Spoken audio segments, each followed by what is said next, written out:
So now we're learning about this health care plan from 3 Republican senators unveiling a new alternative to Obamacare. Their plan would get rid of the mandates and the taxes while keeping some of the more popular reforms from on the record last night. I think what we've tried to do is we've looked at it and said, how can we make health care coverage more affordable for every American?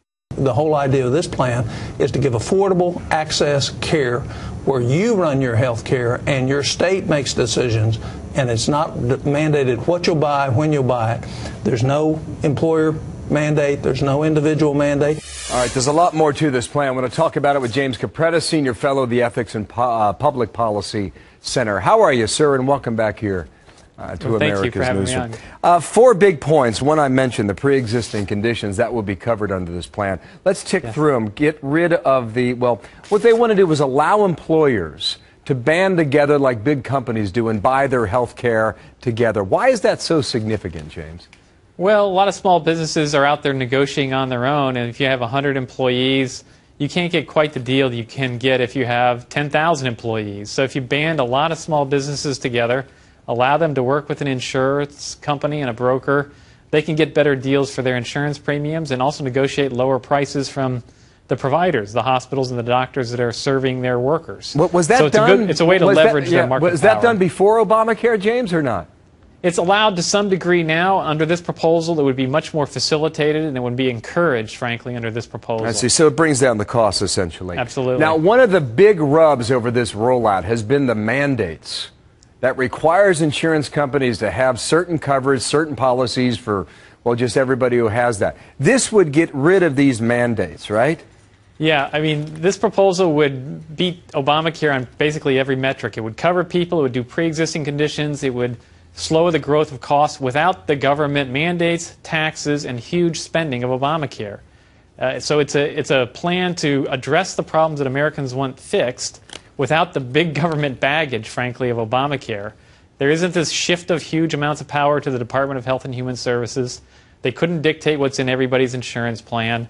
There would be no HHS mandate, for instance, and all the other controversial aspects of Obamacare. This would be a much more decentralized approach to expanding coverage, slowing costs, and frankly, allowing Americans to decide for themselves what's best for their insurance plan. The other one of the important tenets of this plan is the tax credit. Now, Yes. Does that go to individuals? Does that go to companies? Does it go to everybody? And why is that important, James? It's a credit that goes to individuals, not to companies. The individual household would control it, and they can use it to buy insurance. It's important because there are lots of Americans below about 300% of the poverty line and above about 100% of the poverty line who are working, actually have jobs, doing the right thing, trying to make a living for their families, but don't have good access to health care today because either their employer doesn't offer it or they can't afford it. And so this credit would allow these workers to buy insurance on their own, out in the marketplace, buying the same kind of commercial insurance everybody else gets, and give them the financial wherewithal to make sure they can get at least some kind of insurance. It would provide at least catastrophic protections for major medical expenses, and it would allow them to tailor the package to their needs, covering the preventive benefits they want or the doctors and hospitals that they want to see. So it seems like it would give you a lot more freedom, especially on the individual level. One more thing here. Sure. Medicaid reform.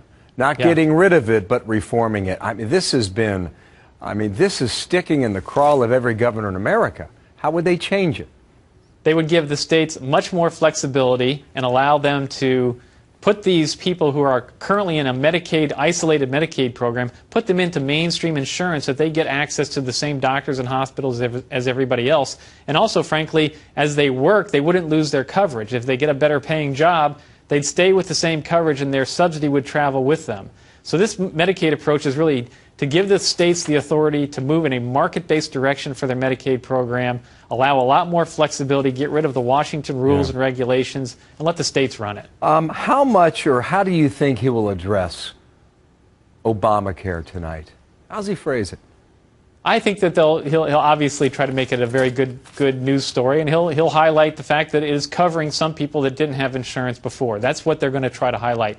I would note that surveys have already indicated that of the people that have signed up so far, the vast majority already had insurance prior to Obamacare. What's happening is they're getting switched out of their current coverage and into Obamacare. So the net reduction in the uninsured is likely to be quite small. Well, James, thanks. It's thick stuff, but it's important stuff, too. Thanks for coming back. James Capretta from Washington. Thank you.